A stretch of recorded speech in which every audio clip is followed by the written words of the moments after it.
کہ میں عدالت میں جا کے گواہی نہیں دوں گا. اب ظاہر ہے کہ اگر انہوں نے ایک تحریری بیان دیا ہوا ہے تو اس کی کراس ایگزامینیشن بھی تو کرنے کا حق ہوگا نا. اس کا مطلب ہے کہ ان کا دیا ہوا بیان یا جو بھی نیب نے لگایا ہے وہ تو ختم ہو گیا, ردی کی ٹوکری میں چلا گیا. اب اگر ندیم افضل چند صاحب صرف الیکشن کے لیے یہ کر رہے ہیں کہ میری کیمپین میں فرق پڑے گا, کیونکہ گراؤنڈ پہ آپ عمران خان کے خلاف بات کر کے آپ کیمپین بھی نہیں کر سکتے.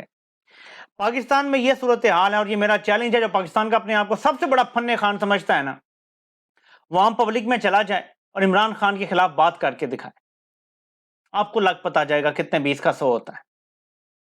عوام اس وقت عمران خان کے خلاف کچھ سننے کے لیے تیار نہیں ہے.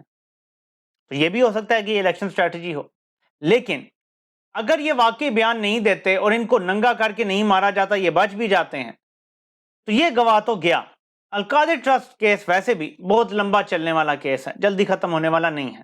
مجھے جو محسوس ہو رہا ہے, میری چھٹی حص یہ کہہ رہی ہے کہ یہ پلان سی یا پلان ڈی کا حصہ ہے القادر ٹرسٹ کیس. اب آپ پوچھیں گے کہ یہ کیسے, یہ کوئی کانسپریسی تھیوری ہے؟ نہیں, ڈاٹ کنیکٹنگ کر کے آپ کو بتا رہا ہوں, اور ہمیشہ آپ کو ڈاٹ کنیکٹنگ کر کے بتاتا ہوں. اگر الیکشن ہو جاتے ہیں 8 تاریخ کو, اگر ہو جاتے ہیں, کیونکہ آئی ایم ایف نے شرط رکھی ہوئی ہے ایک, اگر تو آئی ایم ایف پیسے دیتا ہے پھر تو نہیں ہوں گے الیکشن, لیکن آئی ایم ایف نے شرط رکھی ہوئی ہے کہ اگلا پروگرام آپ کو الیکشن کے بعد ملے گا. اگر ہو جاتے ہیں الیکشن تو خطرہ یہ ہے کہ اگر سب کرنے کے باوجود, ساری مینجمنٹ کرنے کے باوجود, ساری دھاندلی کرنے کے باوجود پھر بھی تحریک انصاف جیت جاتی ہے, تو یہ کیس ایک رکھنا چاہیے عمران خان کو الیکشن کے بعد مینج کرنے کے لیے. سمجھ رہے ہیں آپ بات کو؟ ان کی پلے بک وہی ہے 1970 والی, وہی 90 والی, کہ جی سیاستدان تو کیسوں سے ہی مینج ہوگا, سیاستدان تو ذاتی عملوں سے ہی مینج ہوگا, ذاتی ویڈیو سے ہی مینج ہوگا. بس اتنی سی ان کی سوچ ہے, وہیں پہ پھنسے ہوئے ہیں ابھی تک. تو مجھے تو یہ اس سوچ کا شخصانہ لگتا ہے یہ جو کیس بنایا گیا, ورنہ اس کیس میں کچھ بھی نہیں ہے. اور جتنے لوگوں کے نام ڈال دیے گئے ہیں, پاکستان میں کم از کم ان لوگوں کو سزا نہیں ہو سکتی. اور اگر ملک ریاض کو اس کیس میں ڈالا, ذرا امیجن کریں, وہ آ کے بیان دیتا ہے, اس پہ فرد جرم لگانے لگتے ہیں, اور وہ کہتا ہے جی کہ جو پیسہ میرا آیا ہے لندن سے, یہ تو مجھے نواز شریف کے بیٹے نے, نواز شریف کی حکومت ہونے کی وجہ سے بلیک میل کیا, مجھے بلیک میل کی منی انہیں دینی پڑی, اس کا مجھے فلیٹ ڈبل قیمت میں خریدنا پڑا. آپ بتائیں کیا پنڈورا باکس کھل جائے گا ادھر؟ میں ایگزامپل دے رہا ہوں آپ کو. یہ جرت کر سکتے ہیں ملک ریاض پہ ہاتھ ڈالنے کی؟ سوال ہی پیدا نہیں ہوتا. تو اس لیے یہ کیس میرے خیال میں یہ کسی پلان سی یا ڈی کا حصہ لگتا ہے, اور اس میں ویسے بھی بڑا وقت لگے گا اس کیس کو کمپلیٹ ہونے میں, اس کے کنکلوژن میں بڑا وقت ہے. شیر افضل مروت صاحب کہتے ہیں کبھی ہم بازاروں میں چھپ رہے ہیں, گلیوں میں چھپ رہے ہیں, جنگلوں کی طرف نکل گئے, پہاڑوں کی طرف وہاں چھپ رہے ہیں, پولیس ہمارے پیچھے پیچھے ہے, لیکن اگلے دن کا ورکر کنونشن بھی ہوگا اور ہم کسی طرح نہیں رکیں گے. وہیں پہ آج جو شیر افضل مروت کے میزبان تھے, انہوں نے شیر افضل کو اس طرح بچایا کہ انہوں نے گرفتاری دے دی. نعرہ یہ تھا کہ جان دے دیں گے, مہمان نہیں دیں گے. یعنی شیر افضل ہمارا مہمان بن کے آیا ہے, ہم جان دے دیں گے. یہ بھی کہا جا رہا تھا وہاں کے لوگوں کی طرف سے, ان لوگوں نے, کچھ لوگوں نے ٹویٹس بھی کیے ہیں کہ اگر اس طرف گولی آئے گی تو پہلے ہمارے سینے سے گزرے گی, پھر جا کے لگے گی مہمان کو, ہم مہمان کو نہ حوالے کریں گے نہ نقصان ہونے دیں گے. تو جذبات تو یہ ہے لوگوں کا وہاں پہ. اور امیجن کریں, پھر میں وہی بات کرتا ہوں کہ کس طرح کے لوگ پاکستان کے اوپر مسلط ہو گئے ہیں. ایک ایسا علاقہ جہاں کسی وقت بدترین شورش پیدا ہوئی ہوئی تھی, وہاں کے لوگ بھی اس کے ساتھ جڑے ہوئے ہیں. کراچی جہاں کبھی آپ ایم کیو ایم کے ساتھ ایک جنگ لڑ رہے تھے, وہاں کے لوگ بھی اسی شخص کے ساتھ جڑے ہوئے ہیں.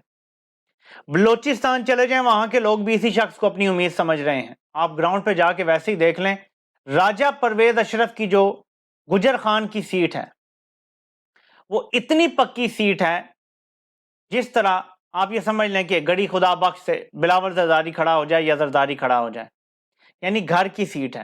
راجہ پرویز اشرف کی اس ٹائم صورتحال یہ ہے کہ وہ 8% پہ ہے اپنی پکی سیٹ پہ, اور تحریک انصاف وہاں 50% سے اوپر ہے, 50 سے 60% اس سیٹ پر, جو ان کی پکی سیٹ ہے, جو یہ پچھلے 2 الیکشن میں یا 3 الیکشن میں نہیں ہارے. انڈرسٹینڈ کریں صورتحال کو کہ گراؤنڈ پہ سب کچھ بدل چکا ہے. لیکن یہ کیسے لوگ ہیں جو پاکستان کو متحد نہیں دیکھ سکتے, جو پاکستان کو توڑنا چاہتے ہیں؟ کیا انہوں نے پاکستان کے آئین کا حلف لیا ہوا ہے یا امریکہ کے آئین کا حلف لیا ہوا ہے؟ پاکستان توڑنے کی خواہش امریکہ کی تو ہو سکتی ہے, لیکن پاکستانی عوام یا پاکستان کے کسی وفادار کی نہیں ہو سکتی, اور اسی لیے دل دکھی ہے. یہ حرکتیں دیکھ کر جو کی جا رہی ہیں, پاکستان کی واحد وفاقی جماعت کو توڑنے کی حرکتیں، یہ پاکستان کے ساتھ ظلم ہے۔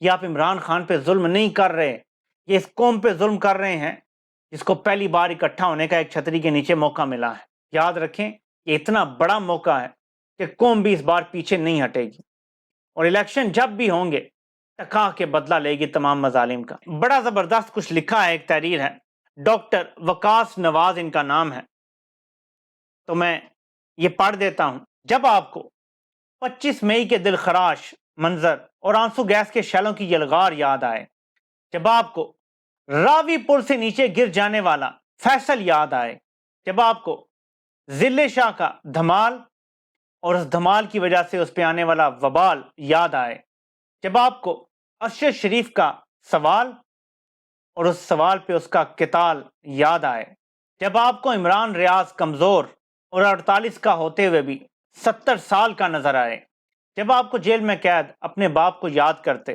کمسن عمار کا انتقال نظر آئے، جب آپ کو ہینڈسم اور صحت مند عمر چیمہ ضعیف اور بحال یاد آئے، جب آپ کو ڈاکٹر شیریں مزاری میری بیٹیاں ہیں اور میرے شوہر زندہ نہیں ہیں کہتی اور ملال یاد آئے، جب آپ کو ملیکہ بخاری اپنے بیٹے کی سیفٹی کو لے کے اب دیدہ اور لاچار یاد آئے، جب آپ کو اپنی بیوی کے ساتھ خلوت کو جلوت ہوتا دیکھ کر دھاڑے مارتا آدم سواتی بے قرار یاد آئے، جب آپ کو عثمان ڈار کی ماں کی چادر اور چار دیواری یاد آئے، جب آپ کو درجنوں مقدموں میں ضمانتوں کے بعد پھر سے ہوئی فیک FIR یاد آئے، جب آپ کو صنم جاوید اور خدیجہ شاہ کے بچوں کا انتظار یاد آئے، جب آپ کو جیل سے رہا ہونے کے لیے پریس کانفرنس کی شرط اور درکار یاد آئے، جب آپ کو لیک ہوتی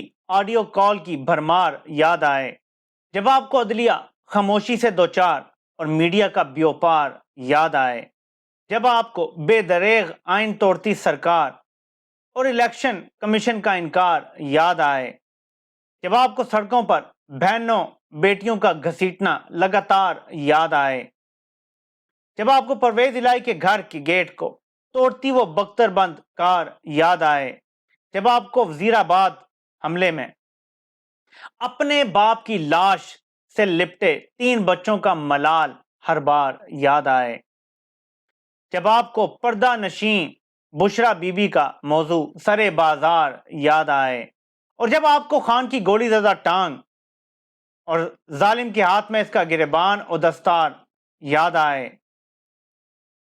تو آپ نے خود کو اور اپنے گرد ہر احساس پانے والے کو یاد دلانا ہے، سمجھانا ہے اور منانا ہے کہ ووٹ بہترین انتقام ہے، ظلم کا بدلہ ووٹ سے۔ آپ سے انشاءاللہ پھر ملاقات ہوتی ہے۔ اللہ پاک آپ سب کا حامی و ناصر ہو۔ آپ سب کے سننے کا بہت بہت شکریہ۔